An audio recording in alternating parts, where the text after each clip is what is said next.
Hello everyone, मी सोनाली चॅनलवर तुमच्या सगळ्यांचं खूप खूप मनापासून स्वागत। आणि आज मी बघा छान असं नैसर्गिक निसर्गरम्य वातावरणामध्ये व्हिडिओ करण्यासाठी आलेली आहे। मागे मी एका व्हिडिओमध्ये तुम्हाला सगळ्यांना विचारलं होतं की शिवलीलामृत आपला जो ग्रंथ आहे, हे बघा आता श्रावण महिना चालू आहे आणि श्रावण महिना अतिशय पावन महिना मानला जातो।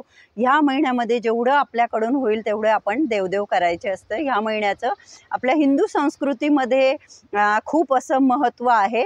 आणि श्रावण महिन्याचे 4 सोमवार बरेच लोक हे व्रत करतात, शिव मंदिरात जातात, शिवलिंगाची छान अशी पूजा करतात। आणि श्रावण महिन्यामध्ये भस्माचं पण विशेष असं महत्त्व आहे, तर त्याच्यावर देखील मी व्हिडिओ बनवलेला आहे।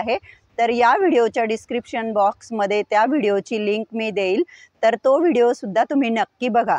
तर ज्या वेळेस मी विचारलं होतं की तुम्हाला सगळ्यांना या ग्रंथातील जे अध्याय आहे त्याचं मराठी सारांश जे आहे, मराठी रूपांतर, ते तुम्हाला ऐकायला आवडेल का, तर तुमच्यापैकी बऱ्याच मैत्रिणींनी म्हटलं होतं की हो आवडेल। तर म्हणून ते मी आज तुमच्याबरोबर शेअर करणार आहे। आता मी या ग्रंथातील जे मराठी अध्याय आहे, मराठी अर्थ आहे प्रत्येक अध्यायाचा, सारांश रूपामध्ये तो मी आज तुम्हाला सगळ्यांना वाचून दाखवणार आहे। अध्याय पहिला, दशार्य आणि कलावती। प्राचीन काळी नैमिषारण्यातील यज्ञसत्रात शौनकादिकांच्या विनंतीवरून महामुनी सूत त्यांना शिव महात्म्य सांगू लागले। ते म्हणाले, सज्जन हो, शिवचरित्र अत्यंत अद्भुत आहे। त्याचे श्रद्धेने श्रवण केल्याने सर्व पापांचा नाश होऊन आयु, आरोग्य, संतती व संपत्ती प्राप्त होते। सर्व तीर्थे, व्रते, महायज्ञांचे फल प्राप्त होते। ओम नमः शिवाय या मंत्राच्या जपाने सर्व आधिव्याधींचे निरासरण होऊन मनुष्याचे कल्याण होते। आता याविषयीची एक कथा सांगतो। पूर्वी मथुरेत दशार्य नावाचा एक यदुवंशी राजा होऊन गेला। काशीराजाची कन्या कलावती ही त्याची पत्नी। एके दिवशी बोलवूनही ती आली नाही, म्हणून राजा स्वतः तिच्या महलात गेला आणि तिला आपल्या सहवासाची इच्छा सांगितली। तेव्हा ती म्हणाली, नाथ, सध्या मी शिवोपासना करीत असून व्रतस्थ आहे, तरी मला क्षमा करा। पण कामातूर राजाने तिचे न ऐकता तिला आपल्या मिठीत घेतले। तेव्हा त्याचे अंग अक्षरशः होरपळले। त्या अनुभवाने थक्क झालेल्या राजाने राणीला हा काय प्रकार आहे असं विचारताच ती म्हणाली, नाथ, मी दुर्वासांकडून नमः शिवाय मंत्राची दीक्षा घेतली आहे। त्याचा अहोरात्र जप केल्याने मी पावन झाले आहे। तुम्ही जप, तप, शिवार्चन यापैकी काही करीत नाही, अभक्षभक्षण करतात। अविचार आणि पापाचरण केल्याने तुमचे शरीर अपवित्र झाले आहे। त्यामुळे तुमच्या नशिबी पुढे नरक यातनाच आहेत। ते ऐकून राजाला पश्चाताप वाटू लागला। त्याने कलावतीला शिवमंत्र देण्याची विनंती केली, पण पती गुरुस्थानी असल्यामुळे तिने त्याला स्वतः मंत्र न देता गर्गमुनींकडे नेले। गर्गमुनींनी राजाचा मनोभाव जाणून त्याच्याकडून शिवपूजन करवून घेतले आणि आपल्या वरदहस्त त्याच्या मस्तकी ठेवून त्याला शिवपंचाक्षर मंत्राचा उपदेश केला। त्या मंत्रप्रभावाने राजाला आत्मबोध झाला। त्याच्या हृदयातील अज्ञानाचे व विकारांचे निरासरण झाले। त्याच वेळी त्याच्या शरीरातून पापरूपी असंख्य कावळे जळत होरपळत बाहेर पडले। त्यामुळे राजा निष्पाप झाला। आपण माझा उद्धार केलात असे म्हणून त्याने मुनींना वंदन केले। आपल्या राज्यात परतल्यावर तो शिवमंत्राचा सतत जप करू लागला। त्याच्या प्रभावाने राजाचे व त्याच्या प्रजेचे कल्याण झाले। अध्याय दुसरा, महिमा शिवरात्रीचा। सूत म्हणाले, सज्जन हो, महाशिवरात्रीचे महात्म्यही अगाध आहे। या दिवशी अजाणता शिवस्मरण, उपोषण, जागरण वा बिल्वार्चन घडले तरी महात पुण्यफल प्राप्त होते। त्याविषयीची एक कथा सांगतो, ऐका। विंध्य पर्वतावरील एका व्याधाच्या हातून हत्येसारखी अनंत पापे घडली होती। एकदा महाशिवरात्री दिनी तो शिकारीसाठी निघाला असताना मार्गामध्ये शृंगारलेले शिवालय व तेथील भाविकांची गर्दी पाहून तो थांबला। तेथील शिवपूजेचा सोहळा त्याने पाहिला आणि लोकांच्या मूर्खपणाला हसत शिव शिव हर हर असे थट्टेने म्हणत जंगलात प्रवेशला। त्या दिवशी त्याला शिकार मिळाली नाही। उपवासही घडला। सायंकाळी तो एका सरोवराच्या काठावरील बिल्व वृक्षावर चढून सावजाची वाट पाहू लागला. वेळ जाण्यासाठी शिवनाम घेत एक एक बिल्वपत्र खुडून खाली टाकू लागला. ती पाने ब्रह्मदेवाने त्या झाडाखाली स्थापलेल्या शिवलिंगावर पडत होती. अशा प्रकारे त्याच्याकडून न कळत उपोषण, जागरण, नामस्मरण व शिवार्चन घडून तो पापमुक्त झाला. त्या रात्री प्रथम प्रहरास एक हरणी तेथे पाणी पिण्यास आली. तिला पाहून व्याधाने बाण रोखला. ते पाहून हरणी म्हणाली, कृपा करून मला मारू नकोस, मी गर्भवती आहे. बाळाला जन्म देऊन उद्या सकाळी परत येण्याचे मी तुला वचन देते. ची मनुष्यवाणीतील बोलणे ऐकून व्याधाला नवल वाटले. त्याने तिला तिची पूर्वकथा विचारली असता ती म्हणाली, मी रंभा नामक अप्सरा असून हिरण्य नावाच्या दैत्याशी रममान झाले. शंकराचे भजन पूजन विसरले. म्हणून शिवशापाने मी, माझ्या 2 सख्या व तो दैत्य या सर्वांना मृगजन्म मिळाला आहे. 12 वर्षांनी मी पुन्हा स्वर्गात जाईन. तिच्या बोलण्यावर विश्वास ठेवून त्या व्याधाने तिला जाऊ दिले आणि पुन्हा शिवनाम घेत बिल्वपत्रे तोडू लागला. एक एक प्रहराच्या अंतराने पुन्हा हरणी, एक हरीण, आणखी एक हरणी तेथे आली. त्यांनी आपापली कर्तव्य करून परत येण्याचे वचन देऊन निघून गेली. अशा प्रकारे व्याधाला जागरण व 4 प्रहरीचे शिवार्चन घडले. सकाळी तो मृगपरिवार व्याधापासी आला व शावकांसह ते सर्वजण व्याधाला आधी मला मार अशी विनंती करू लागले. ते पाहून व्याधाचे हृदय कळवळले. त्याने त्या सर्वांना नमस्कार केला. तेव्हा त्याला दिव्यरूप प्राप्त झाले. हरणांनाही मूळचे स्वरूप मिळाले. तेवढ्यात तेथे एक दिव्य विमान आले. त्यात शिवगण होते. त्यांनी व्याधासहित त्या सर्वांना विमानातून शिवलोकी नेले. अध्याय 3. राजा कल्माषपादाची कथा. सूत म्हणाले, सज्जन हो, पूर्वी इक्ष्वाकू वंशात मित्रस नावाचा एक चक्रवर्ती सम्राट होऊन गेला. मृगयेसाठी गेला असताना त्याने एका राक्षसाला मारले. म्हणून सुडाने पेटलेल्या त्याच्या भावाने मनुष्य रूपात राजाची भेट घेतली व त्याला आपले पाक कौशल्य दाखवून त्याच्या प्रसादात आचार्याची नोकरी मिळवली. पुढे वसिष्ठ ऋषी नूप भेटीस आले असताना त्याने भाज्यांमध्ये नरमास शिजवून पंक्तीत वाढले. ही गोष्ट अंतर्ज्ञानी वैशिष्ट्यांना समजताच त्यांनी संतापाने राजाला तू निर्जन वनातील राक्षस होऊन नरमास खाशील असा शाप दिला. राजाने चौकशीसाठी आचार्याला बोलवले, पण तो केव्हाच पळाला होता. तेव्हा ऋषींनी अकारण शाप दिला म्हणून संतापलेल्या राजाने त्यांना प्रतिशाप देण्यासाठी हातात पाणी घेतले. पण पटराणी मंदयतीने त्यांना परावृत्त केले. राजाने ते पाणी आपल्याच पायावर टाकले. त्यामुळे पाय काळे पडून त्याला कल्माषपाद नाव पडले. सत्यप्रकार कळताच ऋषींनी त्याला तू 12 वर्षांनी राक्षस योनीतून मुक्त होशील असा उशाप दिला. ऋषी शापाने राक्षस झालेल्या कल्माषपाद भुकेने कासावीस होऊन भटकत असताना त्याने एका ब्राह्मणास खाऊन टाकले. म्हणून त्याच्या पत्नीने ब्राह्मणीने त्याला तू शापमुक्त होऊन घरी जाशील तेव्हा तुझ्या पत्नीशी रममाण होताच मरण पावशील असा शाप दिला. त्यानंतर ती सती गेली. शापमुक्त होऊन राजा घरी परतला तेव्हा त्याने ही गोष्ट आपल्या स्त्रियांना सांगितली. त्यामुळे त्यांना खूप दुःख झाले. या सर्व घटनांनी बेचैन झालेल्या राजाने गृहत्याग करून वनगमन केले. पुढे गौतमाची भेट झाल्यावर त्यांना स्वतःचे दुःख सांगून यातून सुटका होण्यासाठी काही मार्गदर्शन करावे अशी विनंती केली. तेव्हा गौतम ऋषीने त्याला श्री क्षेत्र गोकर्ण महाबळेश्वराची पावन कथा सांगितली. त्या क्षेत्रात महात्मे विशद असताना एक अत्यंत पापिनी स्त्री गोकर्ण क्षेत्री कशी आली, तिला शिवरात्री उपोषण, जागरण, पूजन कसे घडले, त्याच्या पुण्यप्रभावाने ती यमलोकी न जाता शिवलोकी कशी गेली याविषयीची समग्र हकीकत सांगितली.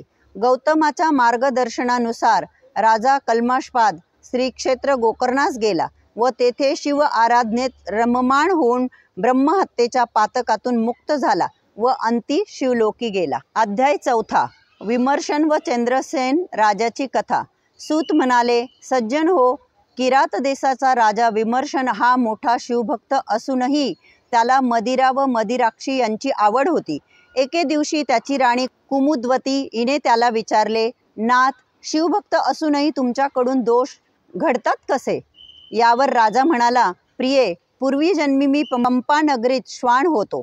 एका शिवरात्रीस मला उपवास व शिवालयाला प्रदक्षिणा घडल्या आणि शिवदर्शन करता करताच माझे प्राण गेले. त्या पुण्याईने राजदेह मिळाला. तरी श्वान जन्मातील काही प्रवृत्ती अजूनही असल्याने असे घडत आहे. तेव्हा राणीने तिचा पूर्वजन्म विचारला असता तो म्हणाला, पूर्वी जन्मी तू कपोती असताना तुलाही शिव मंदिराभोवती 3 प्रदक्षिणा घडल्या व ससाण्याने मारले असता तू शिवालयासमोरच प्राणत्याग केलास. त्यामुळे आता तू राणी झाली आहेस. मग राजाने तिला त्याचे स्वतःचे व तिचे पुढील 6 जन्म सांगून अंती आपल्या दोघांना कैलासात स्थान मिळणार असल्याचे सांगितले. ते ऐकून राणी धन्य झाली. दुसरी कथा सांगताना सूत म्हणाले, उज्जैनी राजा चंद्रसेन महाकाळेश्वराचा भक्त होता. त्याच्या मणिभद्र नावाच्या मित्राने त्याला एक दिव्य मणी दिला असल्याने त्याच्या राज्यात नेहमी सुबत्ता होती. ते वृत्त कळताच पृथ्वीवरच्या इतर राजांनी एकी करून त्याच्या नगराला वेढा दिला आणि मण्याची मागणी केली. तेव्हा राजाने महाकाळेश्वरालाच साकडे घातले व पूजा आरंभिली. प्रजाजनांच्या समवेत एक तरुण विधवा गवळीण आपल्या 6 वर्षाच्या मुलाला कडेवर घेऊन शिवपूजन दुरूनच पाहत होती. घरी गेल्यावर तिचा मुलगा एक दगडाला शिवपिंडी मांडून तिची पूजा करू लागला. मुखाने शिवनाम घेऊ लागला. त्या खेळात रमल्याने त्याला आईची हाक ऐकू आली नाही, म्हणून ती रागावली व त्याची पूजा उधळून तिने त्याला फरफटत घरात नेले. त्या दुःखाने तो बेशुद्ध पडला.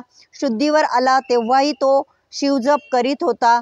ते पाहून प्रसन्न झालेल्या शंकराने त्या मुलाला दर्शन दिले आणि वरदान देऊन त्याच्यासाठी स्फटिकेचे शुभ्र शिवलिंग असलेले रत्नखचित स्वर्ण मंदिर निर्माण केले. ते वृत्त कळताच शत्रू राजांनी चंद्रसेनाशी संख्य केले व शिवदर्शनासाठी आले. हनुमंताने प्रगट होऊन मुलाचे श्रीकर नाव ठेवले. तोच श्रीकर नंदराजा म्हणून गोकुळात जन्मला. अध्याय 5. धर्मगुप्ताची कथा. सूत म्हणाले, सज्जन हो, फार पूर्वी शाल्व देशाच्या राजाने विदर्भावर स्वारी करून राजा सत्यरथाचा वध केला. ते कळताच सत्यरथाच्या गरोदर पत्नीने आरण्य गाठले. तेथे एका मुलाला जन्म देऊन ती पाणी पिण्यासाठी एका सरोवरापाशी गेली असता तेथील एका मगरीने तिचा घात केला. उमा नावाच्या एका विधवा ब्राह्मणीने ह्या अनाथ राजपुत्राचा सांभाळ केला. त्याचे धर्मगुप्त असे नाव ठेवले. आपला मुलगा सुचिरव्रत याच्याबरोबर त्यालाही प्रेमाने वाढविले. एके दिवशी ती एकचक्र नगरीत गेली असता तेथील शिवालयात यज्ञासाठी आलेल्या शांडिल्य ऋषींनी धर्मगुप्ताला पाहून हा राजकुमार असून भिक्षा मागत आहे असे सांगितले. तेव्हा उमेने धर्मगुप्ताची माहिती विचारली असता शांडिल्य म्हणाले, याचा पिता विदर्भ नरेश सत्यरथ हा प्रदोष समयीची शिवपूजा सोडून युद्धास गेल्याने अल्पायुषी ठरला. याच्या मातेने सौतीला कपटाने मारले, म्हणून तिने मगरीच्या रूपाने तिचा सूड घेतला. धर्मगुप्ताने पूर्वजन्मी कोणतेही शिवव्रत केले नाही, म्हणून तो जन्मताच अनाथ झाला.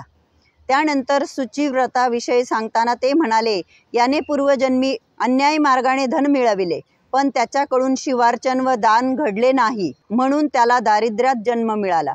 तेव्हा उमा दोन्ही पुत्रांसह त्यांना शरण गेली असता शांडिल्यांनी दोन्ही बालकांना शिवमंत्राचा उपदेश करून प्रदेश व्रत आचरण्यास सांगितले. ऋषींच्या आज्ञेने धर्मगुप्त व सुचिरव्रत प्रदोष व्रत करीत असता 4 महिन्यांनी सुचिरव्रताला नदीकाठी कोसळलेल्या दरडीमध्ये सुवर्णमोहरांचा हंडा सापडला आणि त्याचे दारिद्र्य सरले. काही दिवसांनी धर्मगुप्त वनात गेला असताना गंधर्व राजाची कन्या अंशुमती त्याच्यावर भाळली. आपल्या कन्येचे मनोगत जाणून गंधर्व राजाने तिचा धर्मगुप्ताशी विवाह करून दिला. त्याला अपार धन व सेना दिली. त्या सैन्यबळावर शाल्वाला मारून धर्मगुप्ताने आपल्या पिताचे राज्य परत मिळविले. त्याने शांडिल्याचा मोठा सन्मान केला. पुढे अनेक वर्ष राज्य करून त्याने आपला पुत्र सुदत्त याला गादीवर बसविले आणि दिव्य विमानात बसून तो अंशुमतीसह शिवलोकी गेला.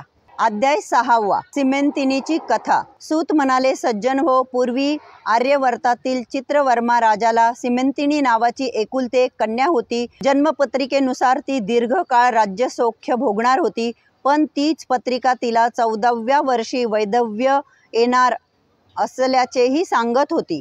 तो दुस्तर योग टाळण्यासाठी राजा शिवभक्ती करू लागला. तर भावी दुर्दैव निरसावे म्हणून यज्ञवल्क्याची पत्नी मैत्रेयी हिच्या सांगण्यावरून सिमेंतिनी मोठ्या श्रद्धेने सोमवारचे व्रत करू लागली. ती उपवर झाली तेव्हा चित्रवर्म्याने नौषध देशाचा इंद्रसेन राजाचा मुलगा चित्रांगद याच्याशी तिचा थाटात विवाह लावून दिला। त्यावेळी दसरा दिवाळीचे निमित्त करून चित्रवर्म्याने आपली मुलगी व जावई यांना आपल्या पाशीच ठेवून घेतले। त्यांची हौस मौस पुरविली। एकदा चित्रांगद यमुनेत नौका विहार करीत असताना नौका बुडून त्या अथांग जलाशयात दिसेनासा झाला। या दुःखद घटनेने सिमेंतिनीवर जणू आभाळच कोसळले। त्या परिस्थितीचा फायदा घेऊन शत्रूंनी नैषद देशावर चढाई करून इंद्रसेनाचे राज्य बळकावले व त्याला कैदेत टाकले। याप्रमाणे चहूकडून दुर्दैव आडवे आले, तरीही सिमेंतिनीने आपले सोमवारचे शिवव्रत चालूच ठेवले। इकडे चित्रांगद नदीत बुडाला तेव्हा तिथे क्रीडा करण्यास आलेल्या नागकन्यांनी त्याला पाताळात नेले। तेथील राजा तक्षक याने त्याची विचारपूस करून त्याला काही दिवस आपल्या पाशीच ठेवून घेतले। पुढे 3 वर्षांनी चित्रांगदाने परत जाण्याचा विषय काढताच तक्षकाने त्याला 12 सहस्र नागांचे बळ, अमूल्य भेटी व तो स्मरण करताच भेटीस येईल असे वचन देऊन यमुना तीरी आणून सोडले। त्यावेळी सिमंतिनी ही स्नानासाठी आली होती। तिने त्याला पाहिले पण ओळखले नाही। त्याने तिला ओळखले, तिची चौकशी केली व तुझा पती जिवंत असून 3ऱ्या दिवशी तुमची भेट घडवून आणीन असे सांगून तो नौषध नगरीस गेला। तेथे शत्रूंना शरण आणून त्याने आपले राज्य परत मिळविले आणि आपल्या मातापित्यांसह सिमंतिनीस भेटला। त्यावेळी चित्रवर्म्याने आपल्या नगरीत मोठा उत्सव केला। चित्रांगदाने आपल्या नगरात अनेक वर्ष राज्य केले। सिमंतिनीच्या शिवव्रताच्या प्रभावाने त्याचे सर्वतोपरी कल्याण झाले। अध्याय 7 सोमवंत व सुमतीची कथा। सूत म्हणाले, सज्जन हो, विदर्भात वेदमित्र व सारस्वत नावाचे 2 ब्राह्मण एकमेकांचे मित्र होते। त्यांचे पुत्र सुमेधा व सोमवंत हेही मित्रच होते। विद्याभ्यास पूर्ण झाल्यावर त्यांच्या वडिलांनी त्यांना राजाकडे पाठविले। त्यांची विद्वत्ता पाहून राजा म्हणाला, नैषद राजा चित्रांगदाची पत्नी सिमेंतिनी शिवव्रतदिनी दाम्पत्य पूजा करते, म्हणून तुमच्यापैकी एकाने स्त्रीवेश घेऊन दाम्पत्य म्हणून तिच्याकडे जावे। ती तुमची पूजा करून तुम्हाला द्रव्य देईल व या कामाबद्दल मीही अपार द्रव्य देईल। मग त्याने सोमवंताला श्रीवेश देऊन सुमेधासह सिमेंतिनीकडे पाठविले। तिने ते दोन्ही पुत्रच आहेत हे ओळखले, पण तरीही शिव पार्वती समजून त्यांचे पूजन केले व भोजन द्रव्य वस्त्रालंकार देऊन त्यांना निरोप दिला। मार्गामध्ये सोमवंताला आपण स्त्री झाल्याचे लक्षात आले व तो सुमेधाकडे रतिसुखाची मागणी करू लागला। सुमेधाने त्याची कान उघडणी करून त्याला घरी नेले। तेथे आपला मुलगा स्त्री झाल्याचे कळताच सारस्वताने त्याविषयी राजाला जाब विचारला। तेव्हा राजाने त्याची क्षमा मागून सोमवंताला पूर्वरूप प्राप्त व्हावे म्हणून देवीची उपासना केली। देवीने सोमवंत स्त्रीच राहणार असे सांगून त्याचे व सुमेधाचे लग्न लावण्यास सांगितले। सूत दुसरी कथा सांगू लागले। अवंतीमध्ये मदन नावाचा एक व्यभिचारी ब्राह्मण पिंगला नामक वेश्येकडे नेहमी जात होता। एके दिवशी त्यांनी ऋषभ नावाच्या शिवयोग्याची सेवा केली, म्हणून दुसऱ्या जन्मात पिंगला सिमेंतिनीची कन्या कीर्तिमालिनी झाली। तर मदनाने वज्रबाहू राजाच्या सुमती राणीच्या पोटी जन्म घेतला। गरोदरपणी तिच्या सवतींनी तिच्यावर विषप्रयोग केल्याने त्या मायलेकरांच्या अंगावर भयंकर फोड उठले। उपचारांनीही उपयोग झाला नाही। तेव्हा राजाने त्यांना अरण्यात सोडले। त्यावेळी एका वाण्याच्या सोबतीने ती वैश्य नगरीस आली। तेथील पद्माकर राजाला भेटून तिने आपली कर्मकहाणी सांगितली। राजाने तिच्या राहण्याची व पोट पाण्याची व्यवस्था केली। पुढे एका व्याधीने तिचा मुलगा वारला। तेव्हा सुमती शोक करीत असताना एका शिवयोग्याने तिला मृत्युंजय मंत्र सांगून अभिमंत्रित भस्म त्या दोघांच्या अंगास लावले। त्याच्या प्रभावाने तिचा पुत्र जिवंत झाला। ती दोघं निरोगी व सुंदर झाली। शिवयोग्याने तिच्या पुत्राचे भद्रायू नाव ठेवले व त्याला अनेक आशीर्वाद देऊन तो गुप्त झाला। अध्याय 8 भद्रायूची कथा। सूत म्हणाले, सज्जन हो, भद्रायू 12 वर्षाचा झाला असताना तो शिवयोगी पुन्हा त्या मायलेकरांना भेटायला आला। सुमतीने त्याचे आनंदाने स्वागत केले। त्यावेळी त्याने भद्रायूला न्यायनीती शास्त्राबरोबरच शिवार्चन व शिवभक्तीही शिकविली। एक दिव्य शंख पंग दिले आणि अनेक आशीर्वाद देऊन तो गुप्त झाला। पुढे पद्माकर राजाचा पुत्र सुनय व शिवयोग्याने दिलेली आयुधे याच्या सहाय्याने भद्रायूने आपला पिता वज्रबाहूस त्याचा शत्रू हेमरथ याच्या तावडीतून सोडविले। काही दिवसांनी त्या शिवयोग्याने चित्रांगद व सिमेंतिनीची भेट घेऊन तुमची कन्या कीर्तिमालिनी भद्रायूला द्या असे सुचविले। त्यास मान्यता देऊन त्यांनी विवाहाची तयारी केली। सुमती आणि पद्माकरही लव्या जम्यासह आले। निमंत्रितांमध्ये वज्रबाहूही होता। त्याला भद्रायू आपलाच पुत्र आहे हे कळताच पूर्वकृत्यांचा पश्चाताप झाला। भद्रायू आणि कीर्तिमालिनी विवाहबद्ध झाल्यावर त्याला आपले राज्य देऊन वज्रबाहू आणि सुमती तपश्चर्येसाठी केदारनाथ क्षेत्री गेले। एकदा भद्रायू पत्नीसह वनविहार करीत असता एक ब्राह्मण जोडपे धावताना दिसले। एक वाघ त्यांच्या मागे लागला होता। भद्रायूला पाहून ब्राह्मण त्याच्यापाशी आला आणि माझ्या पत्नीचे रक्षण कर असं म्हणाला। भद्रायूने त्वरेने शरवर्षाव केला, पण तो ब्राह्मणीला वाचू शकला नाही। त्यामुळे तो ब्राह्मण त्याला दूषणे देऊ लागला। त्या घटनेने व्यथित झालेल्या भद्रायूने त्याच्या शोक परिहारार्थ त्याचे लग्न लावून राज्य देण्याचीही तयारी दर्शविली, पण त्याचे दुःख कमी होईना। शेवटी त्याने माझी पत्नी देतो असे म्हणून कीर्तिमालिनीचे संकल्पपूर्वक दान केले। तेव्हा कुठे तो शांत झाला। त्यानंतर या अपयशाबद्दल त्याने चिता पेटवून अग्नीत उडी घेतली। तेव्हा शिवपार्वतीने तेथे प्रगट होऊन त्याला हृदयाशी धरले आणि इष्टवर मागण्यास सांगितले। तेव्हा त्याने ब्राह्मणाची पत्नी आणून द्या अशी विनंती केली असता ती उभयता हसली व तुझी परीक्षा घेण्यासाठीच आम्ही ती लीला केली होती असे सांगितले। त्यानंतर कीर्तिमालिनीला त्याच्या हवाली करून चित्रांगद, सिमेंतिनी, वज्रबाहू, सुमती, पद्माकर यांच्यासह तुम्हा दोघांनाही माझे अक्षय पद प्राप्त होईल असे वरदान देऊन ते गुप्त झाले। भद्रायूने न्याय नीती धर्माने राज्य केले व अंती पत्नीसह शिवलोकी गेला। अध्याय 9 भस्म महिमा। सूत म्हणाले, सज्जन हो, वामदेव नावाच्या महाज्ञानी मुनी सर्वांगास भस्म लावून दिगंबर अवस्थेत एकटाच वनसंचार करीत असे। एके दिवशी भुकेने कासावीस झालेल्या एका ब्रह्मराक्षसाने त्याला खाण्यासाठी पकडले असता मुनीच्या अंगावरचे थोडेसे भस्म त्याच्याही अंगाला लागले। त्या पवित्र भस्माच्या प्रभावाने त्याची सर्व पातके नष्ट होऊन तो दिव्य देही झाला। त्याला आपल्या पूर्वीच्या जन्माचे ज्ञान झाले। मुनीचरणांना वंदन करून तो म्हणाला, गुरुदेव, तुमच्या दर्शनाने मी पावन झालो आहे आणि आता तुमच्या समोर माझे मनोगत सांगितले तर मी शिवपदास प्राप्त होईन।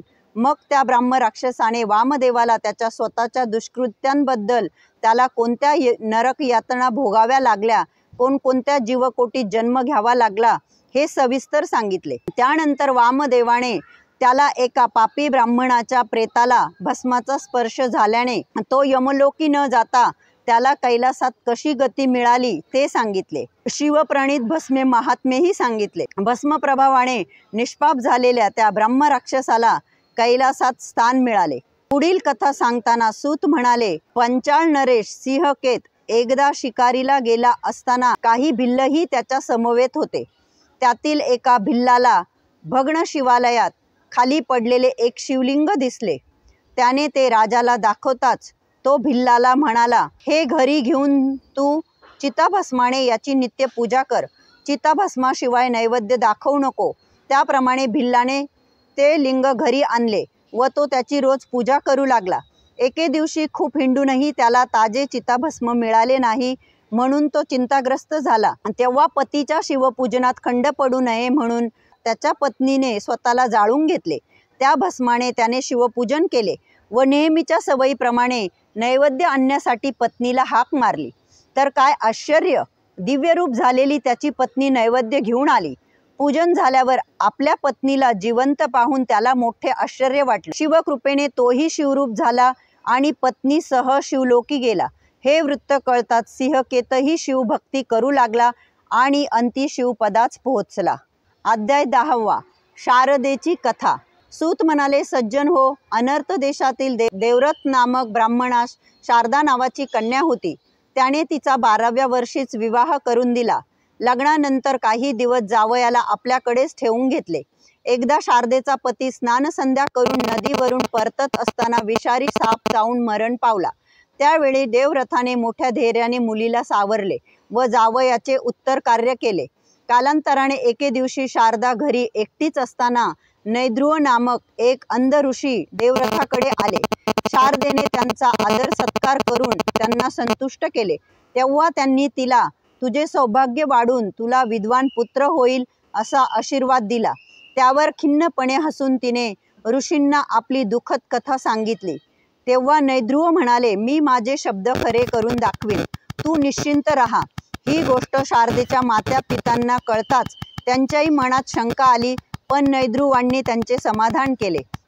त्यानंतर देवरथाकडेच राहून नैद्रुवांनी शारदेला ओम नमः शिवाय या मंत्राचा जप करायला सांगितला. शारदेकडून उमामहेश्वराचे व्रत करवून घेऊन त्याचे उद्यापनही केले. 1 वर्ष सरले. एका रात्री नैद्रुव आणि शारदा उमामहेश्वराचे चिंतन करीत असताना भवानीने त्या दोघांना दर्शन दिले. तेव्हा नैद्रुवांनी तिची स्तुती करून माझा आशीर्वाद खरा कर अशी विनंती केली. तेव्हा देवीने शारदेचे पूर्वजन्मकृत कर्म व ऋणानुबंध सांगून पुढे म्हटले, हिचा पूर्वजन्मीचा पती द्रविड देशात असून अजूनही हिच्यासाठी तळमळतो आहे. तो हिला स्वप्नात भोग देईल.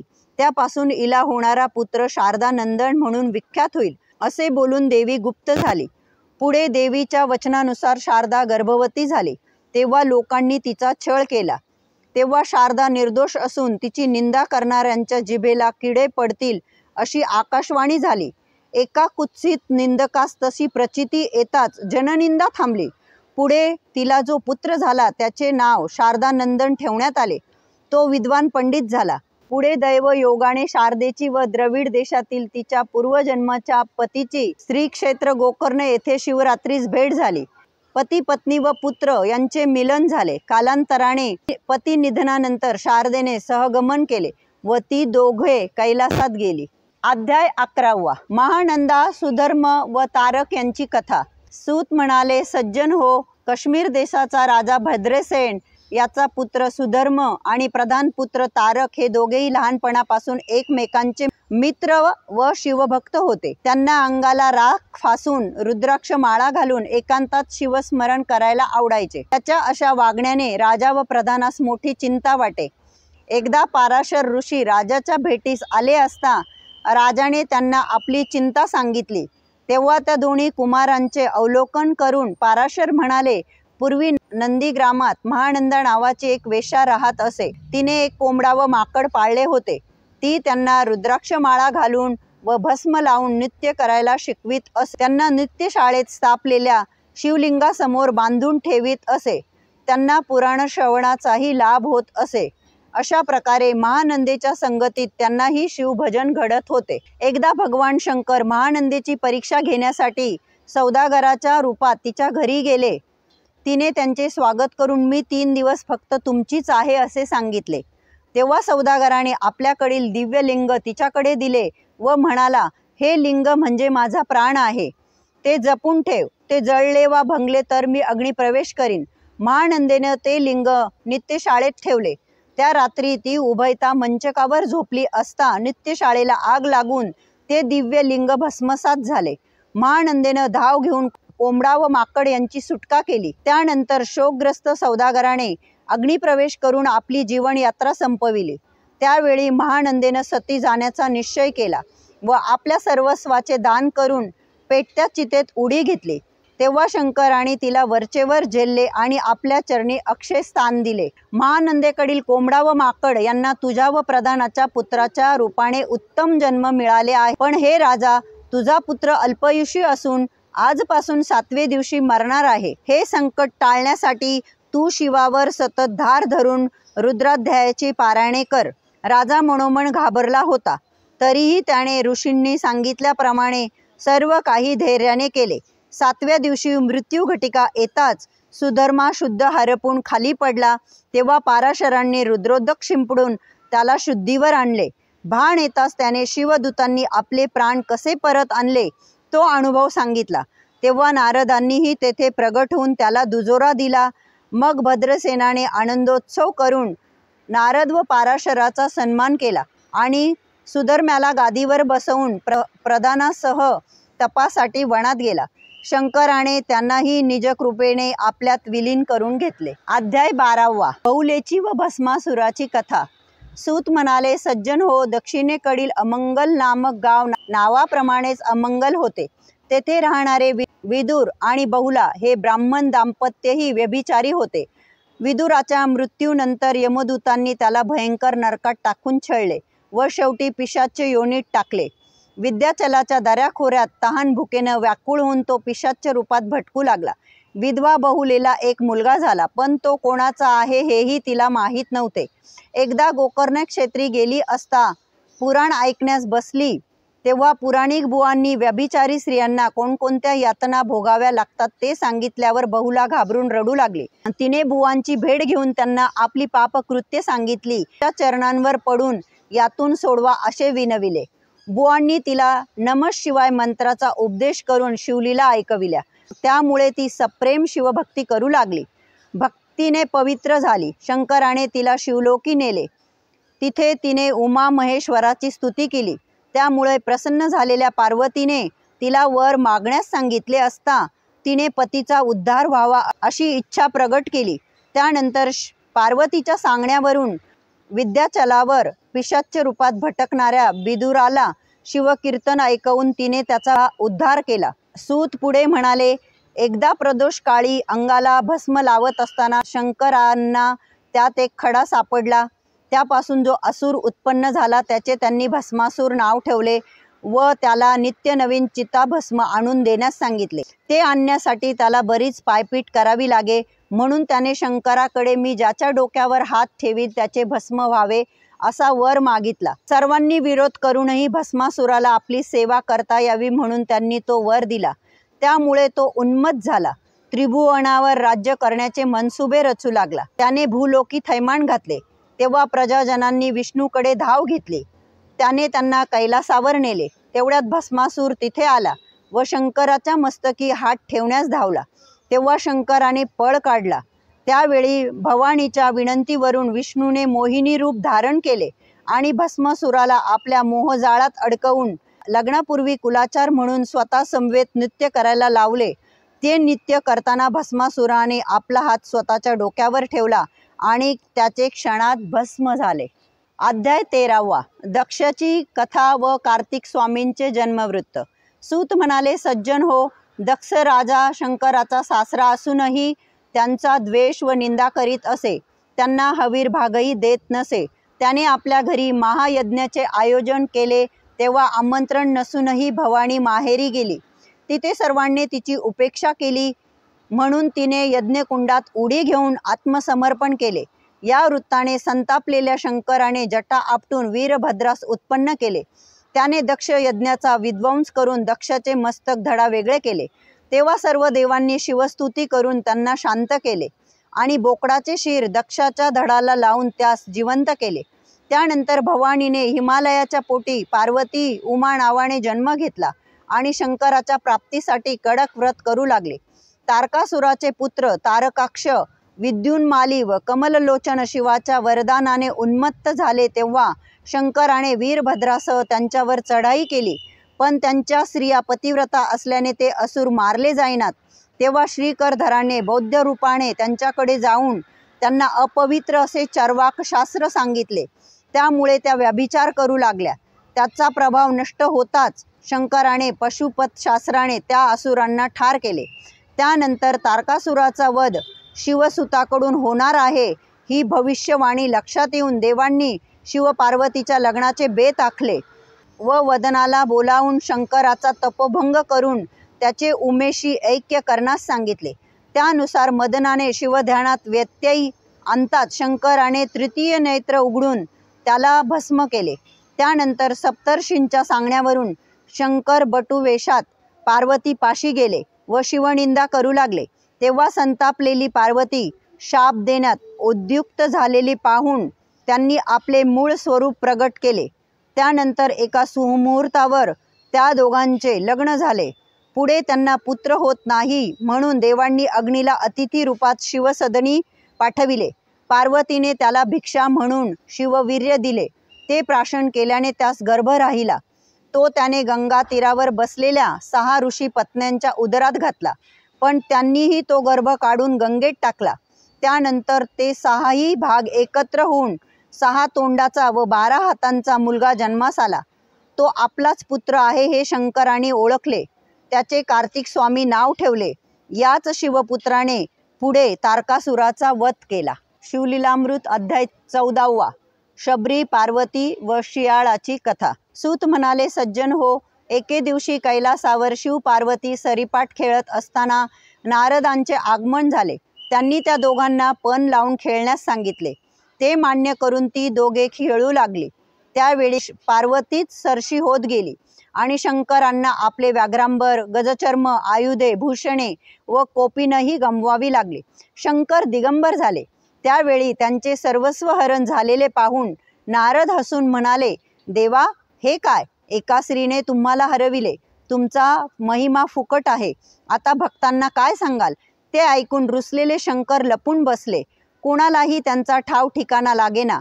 पार्वतीने कसून शोधले तेव्हा कैलासात हिमालयातील एकांतात स्वानंद सुखात रममाण दिसले. पार्वतीने भिल्लिनीच्या रूपात त्यांच्याजवळ जाऊन नित्य गायन केले. नेत्र कटाक्षांनी त्यांना घायाळ केले. तेव्हा त्यांनी तिला विवाहाबद्दल विचारले असता तिने पार्वतीचा विषय काढला. त्यावर त्यांनी मला तिचे तोंडही पाहायचे नाही असे उत्तर दिले. तेव्हा विवाहासाठी माझ्या घरी चला असे सांगून तिने मोठ्या खुबेने शंकराला कैलासावर नेले व तेथे आपले खरे स्वरूप प्रगट केले. त्यावेळी तिचे प्रेम पाहून शंकराने हसून तिला जवळ घेतले. पुढील कथा सांगताना सूत म्हणाले, नारदांकडून कांतीनगरीचा राजा शियळ याच्या धार्मिकतेची प्रशंसा ऐकून शंकर त्यांची परीक्षा घेण्यासाठी घाणेरड्या रूपात त्याच्या द्वारी गेले व म्हणाले, इच्छा भोजन देणार असाल तरच आत येतो, अन्यथा तुमचे सत्व घेऊन मी परत जातो. त्यावेळी त्यांचे म्हणणे मान्य करून शियाळ व त्यांची पत्नी चांगुना यांनी त्यांना घरात नेऊन त्यांची इच्छा विचारली. ते म्हणाले, मला नरमासाचे भोजन हवे आहे व तेही तुमच्या चिलया बाळाचे. ते शिजवताना तुम्ही रडलात तर मी निघून जाईन. ते ऐकून ती दोघे बधीर झाली. पण तरीही सत्व राखण्यासाठी सर्व माया दूर करून त्यांनी आपल्या पुत्राला मारून अतिथीला भोजन वाढले. तेव्हा निपुत्रिकाच्या घरी मी जेवत नाही असे सांगून अतिथीने चांगुनेला बाळास हाक मारण्यास सांगितले. तिने त्याला हाक मारताच तिचा पुत्र अंगणातून धावत आला. तेव्हा प्रसन्न झालेल्या शंकरांनी मायारूप टाकून त्या सर्वांना दर्शन दिले आणि शियाळ व चांगुना यास दिव्य विमानातून शिवलोकी नेले. तर अशा पद्धतीने शिवलीलामृत ग्रंथातील अध्यायांचे मराठी सारांश रूपांतर जे आहे ते मी तुम्हाला वाचवून दाखविण्याचा प्रयत्न केलेला आहे. आय होप की सगळं तुम्हाला व्यवस्थित ऐकू येईल आणि जर ऐकू येण्यास काही अडथळा येत असेल तर मला क्षमा करा असंच मी म्हणेल. आणि मी असंच सांगेल की श्रावण महिन्याचे जेवढे दिवस बाकी आहे शक्य झाल्यास रोज हे सगळे अध्यायाचं मराठी सारांश रूपांतर ऐका आणि रोज नाही शक्य झाल्यास कमीत कमी श्रावणी सोमवारी तरी ऐका. आणि जे कोणी तुमचे मित्र, परिवार, नातेवाईक, भाऊ बहिणी, कुटुंबीय असतील त्यांच्यापर्यंत हा व्हिडिओ शेअर करा जेणेकरून त्यांनाही याचा लाभ घेता येईल. तर आशा करते की तुम्हाला आजचा माझा हा व्हिडिओ आवडला असेल. व्हिडिओ आवडला असेल तर व्हिडिओला लाईक करा. माझ्या चॅनलला अजून सबस्क्राईब केलं नसेल तर प्लीज सबस्क्राईब करा. काही चूकभूल झाली असेल तर भोलेनाथ मला नक्कीच माफ करतील. तसे तुमच्या सगळ्यांकडेही मी माफीच मागेल. ओम नमो शिवाय. शिव शंभो. भोलेनाथ महाराज की जय. हर हर महादेव. शिव शंभो.